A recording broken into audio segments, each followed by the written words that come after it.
परम पूज्य श्री आचार्य गुरुदेव जी, जीवन के पथ प्रदर्शक, मुदमंगल में संत समाज, दूर दूर से पधारे हुए प्रेमी भक्त सज्जनों, श्रद्धा भक्ति के स्रोत माता एवं बहनों, काफी समय से हम और आप सभी लोग संत गुरुजनों की मुखारविंद से गद और पद के माध्यम से व्यवहार और परमार्थ संबंधी बातों को श्रवण कर रहे हैं। साहिब जी की मेरे लिए भी आज्ञा हुई है, आज्ञा का पालन करते हुए आप लोगों के समक्ष कुछ देर सेवा में उपस्थित हूं।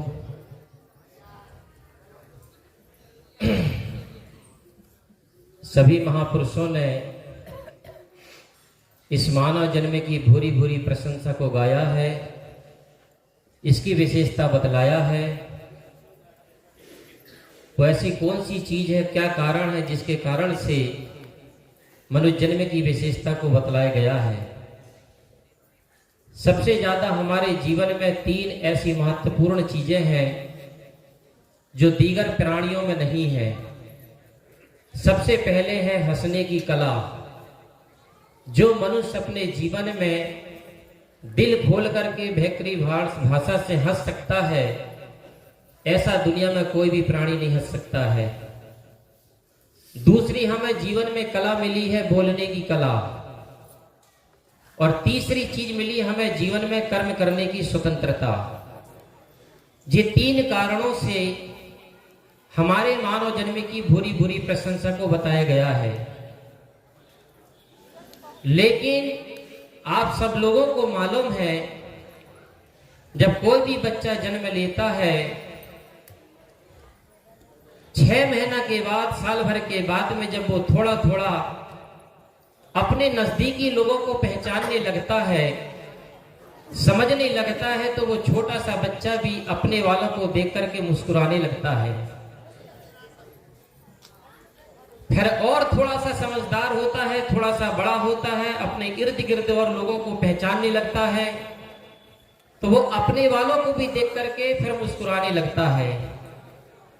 चाहे वो बच्चा हो, चाहे बच्ची हो, चाहे किसी भी जात का हो, किसी भी वर्ण का हो, हर बच्चा अपने जीवन में बचपन में मुस्कुराता है।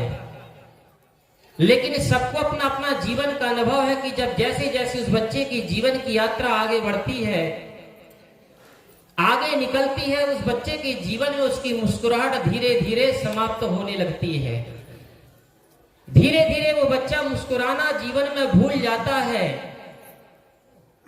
और आगे चल करके जब जवानी आती है, जवानी में तो मुस्कुराना तो छोड़ो, हंसना तो छोड़ो, वो सिर्फ दिखावटी और बनावटी सिर्फ हंसी हंसता है। क्या कारण है? हमारे पूज्य श्री बना साहब जी बोलते हैं कि जो संसार में फंसा है वो कभी हंसा है? जो जीवन में फंस गया वो जीवन में फिर कभी हंस नहीं सकता है। तो कहीं ना कहीं हर व्यक्ति अपने जीवन में ऐसा कुछ जीवन का रास्ता का चुनाव करता है, ऐसी कुछ रास्ताओं को पकड़ता है, ऐसी कुछ जीवन में आदतों को ग्रहण करता है, जिसके कारण से वो बच्चे की धीरे धीरे जवानी आते आते उसकी जीवन की मुस्कुराहट समाप्त हो जाती है। अगर वो सिर्फ जवानी में अगर हंसता भी है तो ध्यान रखना, सिर्फ ओंठों से हंसता है और दिल से रोता है। और बुढ़ापे आते तक तो उसकी जिंदगी की हंसी और मुस्कुराहट तो ऐसी जीवन से सूख जाती है जैसे रेगिस्तान में नदी के प्राण सूख जाते हैं। ऐसी उसकी जिंदगी से उसकी हंसी और प्रसन्नता और मुस्कुराहट खत्म हो जाती है। तो मैं कह रहा था कि जब आदमी अपने बुढ़ापे में अपने बचपन को याद करता है, अपने बचपन को दिन पलटता है, तो दूसरे से बोलता कि हम तो जवान बचपन में ऐसे हंसते थे, ऐसे खेलते थे, ऐसे कूदते थे, लेकिन अब वो दिन सिर्फ याद करने के लिए रह गए हैं, लेकिन वापस नहीं मिलने वाले हैं। फिर दूसरे से कहता है कि वो भी दिन क्या दिन थे जब चेहरे से हंसी झलकती थी, आज के दिन क्या है, होंठ मुस्कुराने को तरसते हैं। तो हर व्यक्ति ने अपने जीवन में कुछ ऐसा रास्ता पकड़ा है, कुछ ऐसे कर्म किया है, कुछ ऐसी आदतों को पाला है जिसके कारण से आदमी सिर्फ दिखावटी हंसी हंसता है, दिखावटी मुस्कुराता है, लेकिन दिल से रोता है। और ये सारी दुनिया ऐसी है, सिर्फ तुम्हारी ओंठों की हंसी को देखती है, लेकिन तुम्हारे भीतर के दर्द को, भीतर के गम को कोई भी नहीं देखता है। ओंठों पे हंसी देख ली, अंदर नहीं देखा, यारों ने मेरे गम का समुंदर नहीं देखा। कितनी हंसी है दुनिया ये जानते हैं आप, मरमर के जीने वालों का मंजर नहीं देखा। शीशे का महल तूने बना तो लिया दोस्त, लेकिन समय के हाथ में पत्थर नहीं देखा।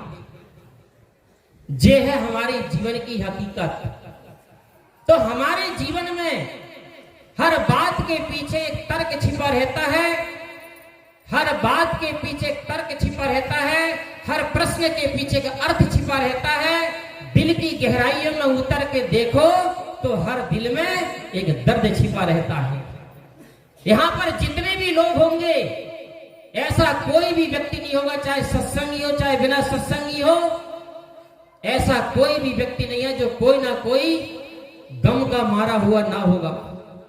और वो एक ही गलती ने, एक ही गम ने, एक ही दर्द ने हमारी जिंदगी को, हंसी और खुशी को छीन लिया है। इसीलिए संत गुरुजन कहते हैं कि जो अपने को जीवन मिला है, बहुत संभल करके चलना, बहुत सोच समझ करके अपने जीवन के कदम को आगे बढ़ाना, नहीं तो धीरे धीरे धीरे धीरे जो आज हम अपनी नासमझी की जिंदगी जीते हैं, बेहोशी की जिंदगी जीते हैं, खुरापात करते हुए जीवन यापन करते हैं, जे आगे भविष्य में चल करके हमारे अपने आप के लिए, खुद के लिए ही बहुत महंगा सौदा होता है।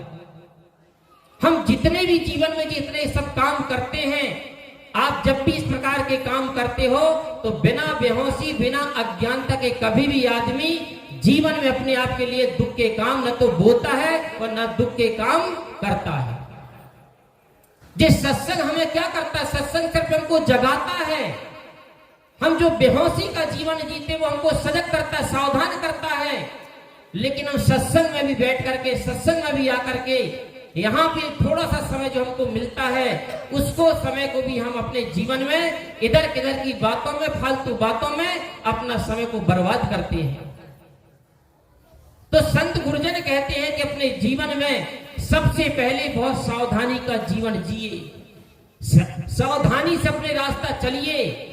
और सावधानी का मतलब एक ही है और बेहोशी का मतलब एक ही है कि जिस काम को आप कर रहे हो और जिस काम को करने के बाद आपको अपने आप में अशांति पैदा करे, चिंता पैदा करे, दुख पैदा करे, समझ लेना कि वो काम आपने अपने जीवन में बेहोशी से और नासमझी से किया है।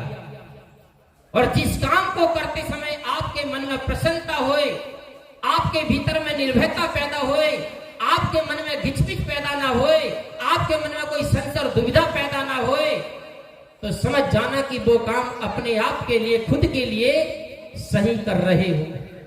इतनी सी कसौटी है जिंदगी की, क्योंकि कोई भी काम, गलत काम तुम जब भी करते हो ना, तो ध्यान रखना आप होश हवास में करते हो, ना समझी में करते हो।